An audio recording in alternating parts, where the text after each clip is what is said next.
Buenas, mi nombre es Wandy Miguel Pérez Abreu. Voy a estar presentando con mi compañero Javier Pérez de la Rosa y Vladimir Núñez nuestro video sobre el proyecto final de minería de datos.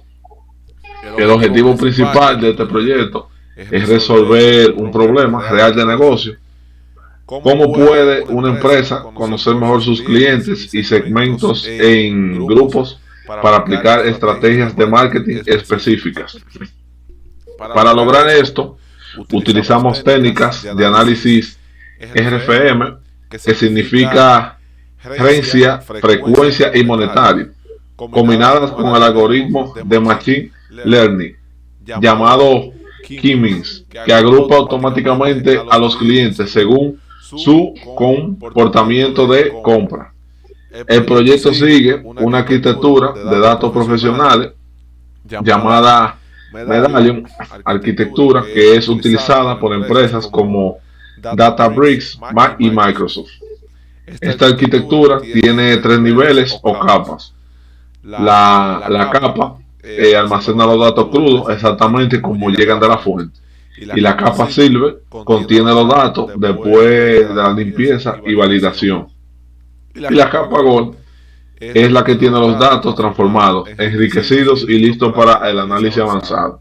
Esta arquitectura nos permite tener trazabilidad completa de lo que son los datos y reprocesar cualquier etapa si es necesario. Ahora vamos a ver cada paso del detalle del proceso en detalle. Comenzamos con lo que es la selección de los datos. La selección de los datos, el primer paso de cualquier proyecto de minería de datos es la selección de datos, ya que vamos a analizar. En nuestro caso, utilizamos un dataset de ventas de formato CSV que simula las transacciones de una empresa comercial.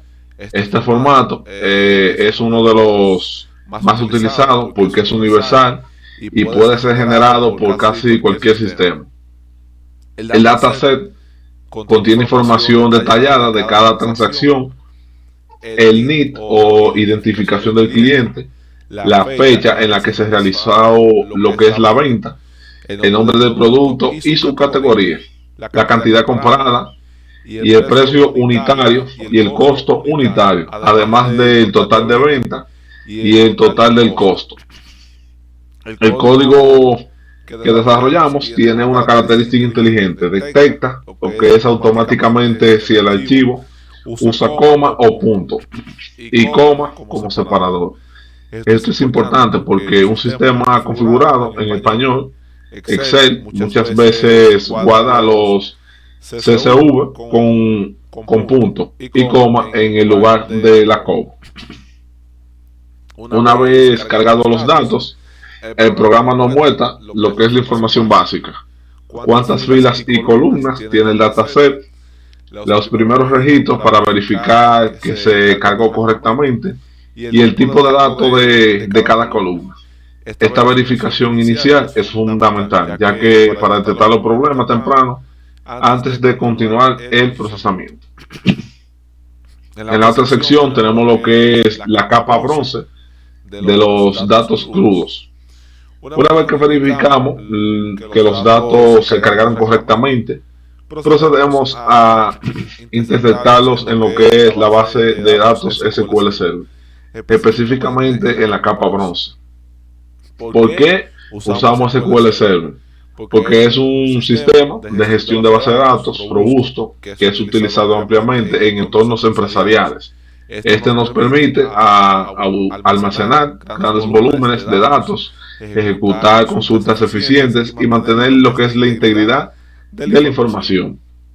La conexión a la base de datos se realiza usando SQL Alchemy, que es una librería de Python, que esta nos facilita lo que es la interacción con diferentes motores de base de datos, que utilizamos la autenticación de Windows para mayor seguridad, lo que significa que no necesitamos guardar contraseña en lo que es el código. La capa bronce la capa bronce es la primera capa de muestra de arquitectura y tiene un propósito muy específico, que es reservar los datos originales sin ninguna modificación. Es como tomar una fotografía de los datos tal cual como le lleguen o como llegaron. Porque esto es importante. Esto es importante porque imaginen que durante el procesamiento cometemos un error o descubrimos que necesitamos un dato que habíamos eliminado. Si tenemos la capa bronce, siempre vamos a poder volver al origen y reprocesar. Sin esta capa, perderíamos, información para siempre. Aquí en SQL Server Manager Studio podemos ver lo que es la tabla de bronce sale que con todos los registros interceptados exactamente como están en el archivo CSV original. En lo que es la sección 4 tenemos lo que es la capa Silver, que esta es la limpieza de datos. Ahora llegamos a una de las etapas más críticas de cualquier proyecto de datos, lo que es la limpieza y el procesamiento. Esta es la capa Silver. Se dice que los científicos de datos dedican entre 60 y 80% de su tiempo a limpiar y preparar datos. Esto es porque la calidad de nuestros análisis depende directamente de la calidad de nuestros datos. Se entran datos basura al salón y el resultado es basura. En esta etapa realizamos varias operaciones de limpieza. Primero detectamos y eliminamos registros duplicados. Los duplicados son problemáticos porque inflan artificialmente nuestras métricas. Por ejemplo, si un cliente aparece 2 veces con la misma ropa, su frecuencia y valor monetario se calcularía incorrectamente, ya que el código identifica cuántos duplicados existen y los elimina, reportando la cantidad encontrada. Segundo, manejamos los valores nulos o faltantes. En nuestro caso, aplicamos una limpieza estricta. Eliminamos cualquier fila que tenga al menos un valor nulo. Esto garantiza que nuestro análisis posterior trabaje con datos completos. En otros escenarios podríamos optar por imputar valores faltantes. Para este proyecto preferimos lo que es la precisión. También como tercero tenemos que convertimos los tipos de datos a su formato correcto. La columna de fecha de venta estaba como texto y le convertimos el tipo de data type de Python. Esto es esencial porque más adelante necesitamos calcular de días entre fechas para la métrica de la reseña. Además, en esta etapa generamos un análisis exploratorio con un histograma que muestra lo que es la distribución de los montos de venta.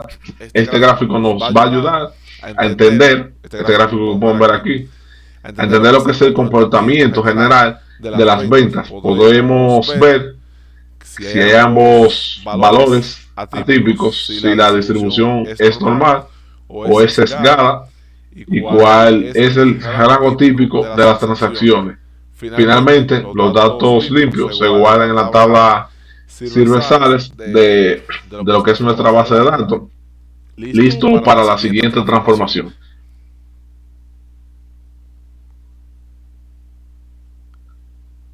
Ok, ahora le estaré hablando de la capa Gold, que es la de transformación de datos. La capa Gold es donde los datos realmente cobran valor. Aquí transformamos la información cruda en conocimiento accionable para el negocio. Esta etapa tiene varias subtareas importantes. Comenzamos creando variables derivadas de tiempo a partir de fecha de venta. Extraemos el año, el mes, y el día del mes, el trimestre y el día de la semana. También agregamos el nombre del día en español, como lunes, martes, etc. Estas variables son muy útiles para analizar patrones temporales. ¿Qué días por ejemplo, qué días de la semana se venden más? ¿O hay estacionalidad por trimestre? Luego, calculamos variables financieras que no existían en los datos originales. El margen de ganancia es la diferencia entre ventas y costos. El porcentaje del margen nos dice qué tan rentable es cada transacción. Y el ticket promedio divide el total de la venta entre la cantidad de productos, dándonos el valor promedio por una unidad vendida. Después, aplicamos dos técnicas fundamentales de procesamiento para Machine Learning: estandarización y normalización. como podemos ver aquí. La estandarización transforma las variables para que tengan medio cero y desviación estándar 1. Usamos el Standard Scaler de Scikit-Learn para esto. La normalización escala las variables en un rango de 0 a 1 usando Min-Max Scaler. ¿Por qué hacemos esto? Porque el algoritmo K-means que usaremos después calcula distancia entre puntos. Si una variable tiene valores de miles y otra tiene valores de unidades, la primera dominará completamente el cálculo de distancias. La estandarización pone todas las variables en la misma escala, como podemos ver en esta siguiente imagen. Ese es el resultado al ser esta parte en el código de la ledger de Gold. También aplicamos el one-hot encoding a las variables categóricas como nombre de categoría, tipo de cliente, sucursal y línea de producto. Esta técnica convierte cada categoría en una columna binaria de ceros y uno, que es el formato que los algoritmos de Machine Learning necesitan para trabajar con categorías. Como podemos ver en esta parte del código, esto es lo que estamos haciendo. Ahora viene la parte más importante para la segmentación, el cálculo de las métricas RFM. Es una técnica aprobada de marketing que segmenta clientes usando 3 dimensiones. Recencia, el cual mide cuántos días han pasado desde la última compra del cliente. Un cliente que compró ayer tiene recencia baja y es más valioso que uno que no compra hace meses. Frecuencia, el cual cuenta cuántas transacciones ha realizado el cliente. Los clientes frecuentes son más valiosos porque representan ingresos recurrentes. Y por último, monetario, que es la suma total del dinero que el cliente ha gastado. Los clientes que de alto valor monetario contribuyen más a los ingresos de la empresa. Para calcular estas métricas, agrupamos todas las transacciones por clientes usando su NIT y aplicamos funciones de agregación. Las fechas más recientes para recencia, el conteo para frecuencia y la suma de ventas para monetario. Finalmente, creamos tablas resumen agregadas, como podemos ver aquí. Por ejemplo, está la venta por mes, venta por categoría, venta por sucursal, venta por tipo de clientes, para facilitar el análisis en Power BI. Por ejemplo, estas tablas preagregadas hacen que los dashboards sean más rápidos y fáciles de construir. Ahora vamos a la siguiente parte, que es la minería de datos, que en nuestro caso nosotros utilizamos el clustering de K-means. Ahora llegamos al corazón técnico del proyecto, la aplicación del algoritmo de minería de datos K-means para segmentar automáticamente a nuestros clientes. K-means es un algoritmo de aprendizaje no supervisado, lo que significa que no le decimos al algoritmo qué grupo esperamos encontrar. El algoritmo descubre los grupos por sí mismo basándose en las similitudes entre los datos. El algoritmo funciona así. Primero seleccionamos un número K de clusters o grupos que queremos crear. Luego el algoritmo coloca K centros de manera aleatoria. Después asigna cada cliente al centro más cercano. Recalcula los centros como el promedio de los clientes asignados y repite el proceso hasta que los centros ya no se mueven significativamente. Pero aquí surge una pregunta fundamental. ¿Cuántos clústeres debemos usar? ¿2, 5, 10? Para esto estamos usando el método de codo. Como podemos ver aquí, el método de codo.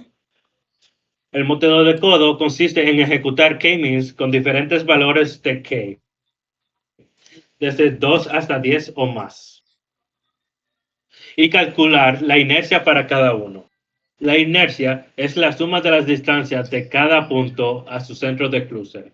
A medida que aumentamos K, la inercia siempre disminuye porque hay más centros y cada punto está más cerca de algún centro.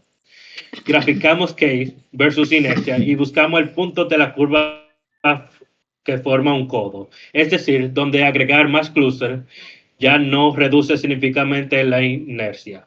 Este punto de inflexión nos indica el K óptimo. En nuestro análisis, el código se forma alrededor de cuatro clústeres. Además, este número tiene sentido desde que el punto de vista del negocio podemos interpretar cuatro grupos como clientes VIP, clientes leales, clientes en riesgo y clientes ocasionales. Ejecutamos k-means con k igual a 4 usando las tres variables RFM estandarizadas como características. Configuramos el algoritmo con 10 inicializaciones diferentes para asegurar que encontramos la mejor solución posible, ya que k-means puede converger a diferentes resultados dependiendo de la posición inicial de los centros. El resultado es que cada cliente ahora tiene asignado un número de clúster del 0 al 3. Podemos ver la distribución de cuántos clientes cayeron en cada grupo. Ahora vamos a la última parte, la cual es la evaluación e interpretación. Una vez que tenemos los clústeres, necesitamos evaluar si el agrupamiento es bueno y, más importante aún, interpretar qué significa cada grupo para el negocio. Para evaluar la calidad del clustering, usamos varias métricas estadísticas. Está lo que es el Silhouette Score o coeficiente de silueta, que mide qué tan similar es cada punto a su propio clúster, comparado con otros clústeres. El valor, el valor va de menos 1 a 1. Un valor cercano a 1 significa que los puntos están bien agrupados y claramente separados de otros clústeres.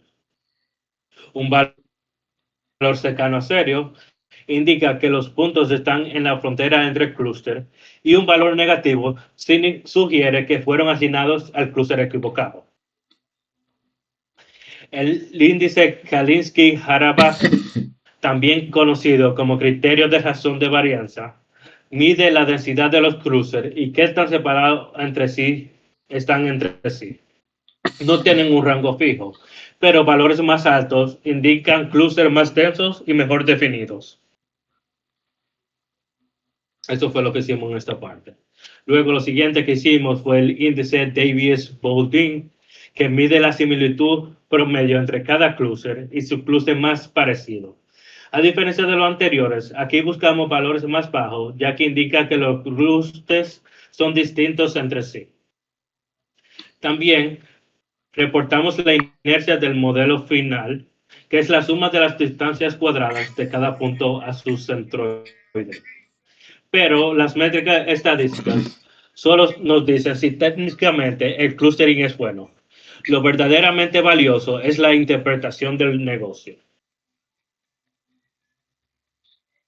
Analizamos el promedio de resistencia, frecuencia y monetario para cada clúster y los comparamos con la mediana general.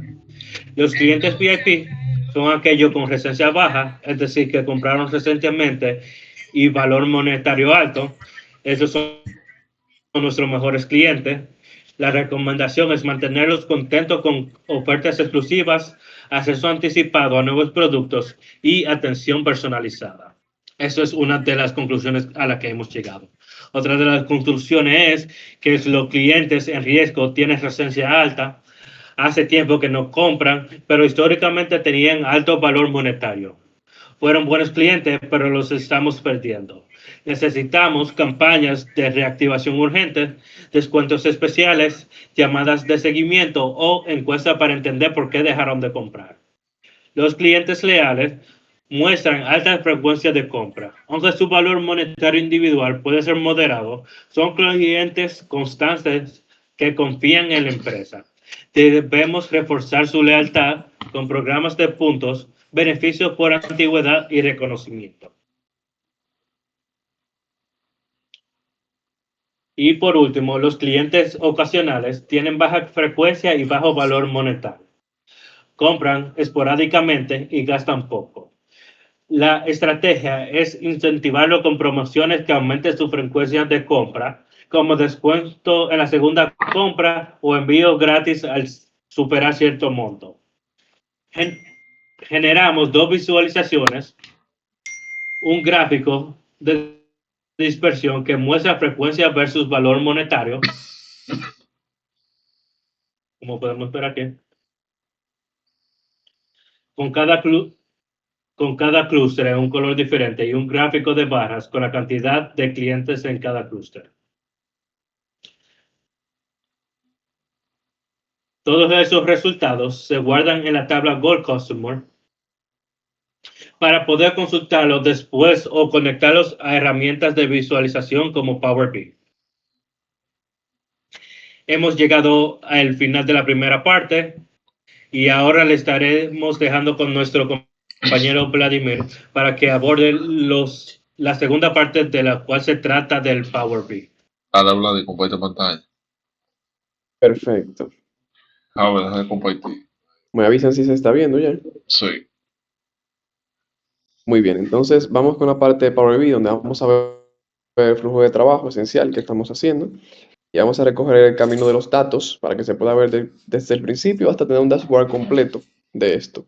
Para iniciar, vamos a hablar un poquito sobre la importación de datos y hay varias maneras de importar los datos. En este caso, tenemos en la parte de inicio un botón para obtener datos y aquí, en el caso nuestro, ya que se importaron datos desde la aplicación que construyó Javes y Wandy, entonces aquí podemos ver la parte de un libro de Excel, que fue en lo que se guardaron estos datos. Desde aquí podemos seleccionar el documento con que vamos a trabajar. Y cuando lo seleccionamos, entonces aquí nos da la opción para nosotros poder transformar los datos. Vamos a ver tanto las tablas como las hojas de las tablas que están dentro. En este caso, ahora vamos a ver una vista previa aquí en el navegador de datos y aquí tenemos la base de datos. Cuando la clicamos, podemos ver una vista preliminar de esta tabla. Entonces, para poder transformar estos datos, vamos a clicar el check que está aquí y le damos a transformar datos. Yo no lo voy a hacer porque ya lo tengo aquí transformado. Pero cuando lo tenemos, entonces los datos estarán básicamente de esta manera. Tenemos aquí nuestros datos y su transformación se ven aquí de esta manera. Podemos cambiar cada una de las columnas, como hicimos aquí, que es parte de la transformación de datos. Podemos hacer cambios de columna, también podemos utilizar código DAX para nosotros convertir ciertos datos, hacer lógica de programación y cambiar un tipo por otro, si lo queremos de una manera más legible, si queremos hacer cambios en la tabla y eso. Básicamente lo podemos hacer de esta manera. Todo lo que hacemos aquí entonces se queda registrado para trabajar más adelante con esta tabla. También entonces tenemos la parte en la que podemos trabajar con las relaciones. En realidad las relaciones en Power BI son muy simples. Cuando le damos aquí a la tabla relaciones, el visor de relaciones, en un momentito para quitar esto aquí. Muy bien, aquí en la tabla de relaciones es simplemente lo que tenemos que hacer para crear la relación es colocar o colocarnos encima de donde queremos crear la relación o que viene siendo el ID y lo llevamos a donde nosotros queremos que se haga la relación, que en este caso es el código departamento. Entonces relacionamos código departamento con código departamento en la tabla de departamentos. Y esto nos va a crear una relación que en este caso es de mucho a uno o de uno a mucho. O sea, que la parte de la entidad en la base de datos va a poder conectarse a muchos departamentos de los que están aquí. Luego de ver esto, entonces aquí pasamos a las visualizaciones rápidas que nosotros tenemos. En este caso, la primera son las ventas por mes que nosotros construimos. Si nosotros podemos ver y si le seleccionamos, lo que creamos fue un tipo de gráfico de barra. Y este nos permite colocar los campos que nosotros queramos. Pero lo que hicimos fue que colocamos la fecha, el cual dejamos los meses y los días con la suma de venta. Entonces aquí nosotros vamos a poder ver desde enero hasta diciembre cómo fueron las ventas de manera gráfica. En este caso, tenemos un gráfico que es de tipo de líneas, donde básicamente nosotros estamos comparando las ventas que nosotros tenemos en los diferentes meses y los diferentes años que hay. Perdón, los diferentes meses, sí, con los años. Entonces, aquí estamos comparando la suma de la venta contra el precio de unidad. Aquí lo tenemos. Ustedes ven que son dos gráficas diferentes que es el precio de unidad, contra la venta, para ver más o menos cómo se ve en la gráfica.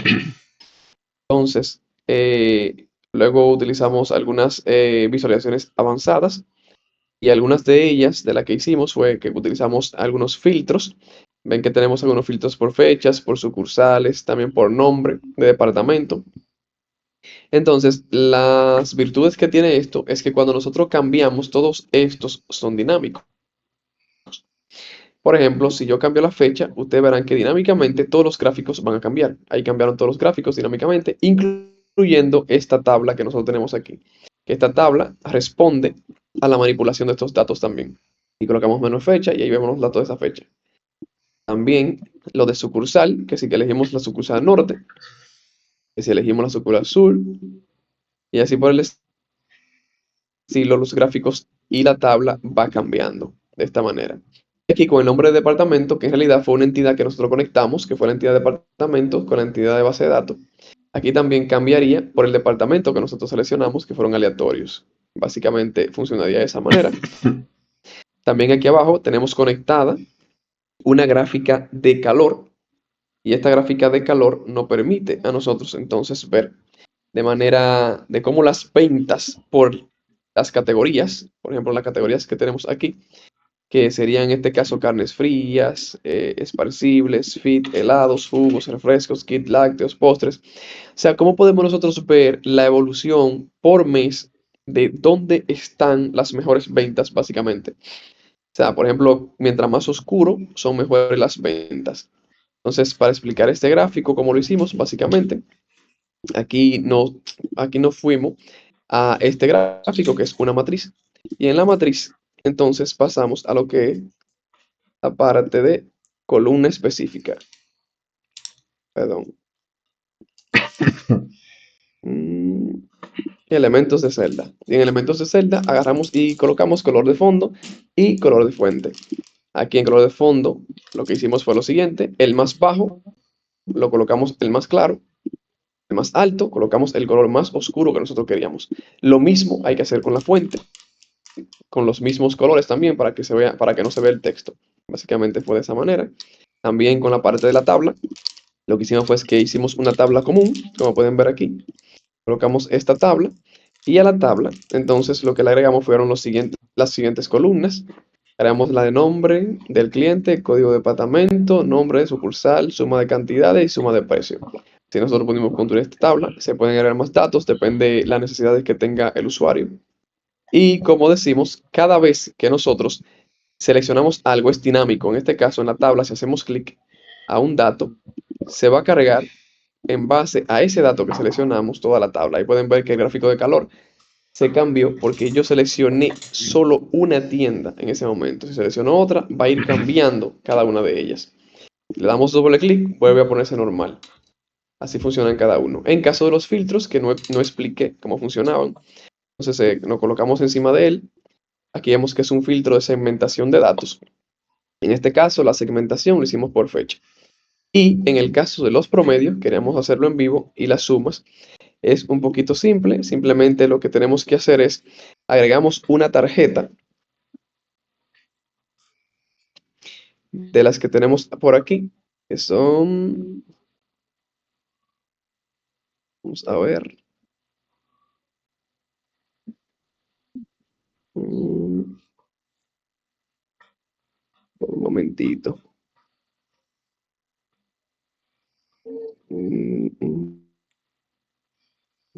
Aquí está.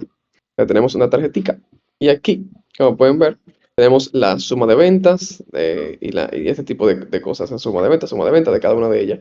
Obviamente nosotros podemos hacer que esta tarjeta, por ejemplo, que quité este gráfico, esta tarjeta que nosotros creamos aquí sea específica. En este caso, voy a agregarla por aquí. Y vamos a colocar que esto lo que nos va a dar es el total de ventas o la sumatoria de la venta. Aquí está la suma de la venta total, que en este caso, por la selección de los filtros, es de 964 millones, perdón. Y también, si queremos agregar una de promedio, simplemente agregamos otra. Agregamos otra aquí, la colocamos y colocamos, en vez de sumarlas solamente, hacemos el cambio a promedio. Entonces aquí nos va a promediar las ventas. Y ahí básicamente tenemos una tarjeta de promedio de ventas y una tarjeta de la sumatoria de ventas en su totalidad, que son estas dos que tenemos aquí. Básicamente es ese. Entonces aquí tenemos un dashboard ya que es totalmente funcional y al mismo tiempo es dinámico. O sea, cada cambio que nosotros apliquemos se le va a aplicar a cada uno de los gráficos, a cada una de las tablas, a cada una de las gráficas de calor y a cada una de las tarjetas que tenemos seleccionadas en ese momento. Básicamente así. O sea, hay que recordar siempre que Power BI permite filtrado básico, selección simple o avanzado, reglas lógicas, otorgando entonces mucha flexibilidad y analítica. Entonces, con esos 7 pasos hemos transformado los datos crudos de inteligencia de negocios a accionables. Se le agradecemos muchísimo por permitirnos hacer esta explicación. Y bueno, este ha sido nuestro video explicando lo que es el proyecto final de minería de datos. Así que hasta la próxima, espero que les haya gustado.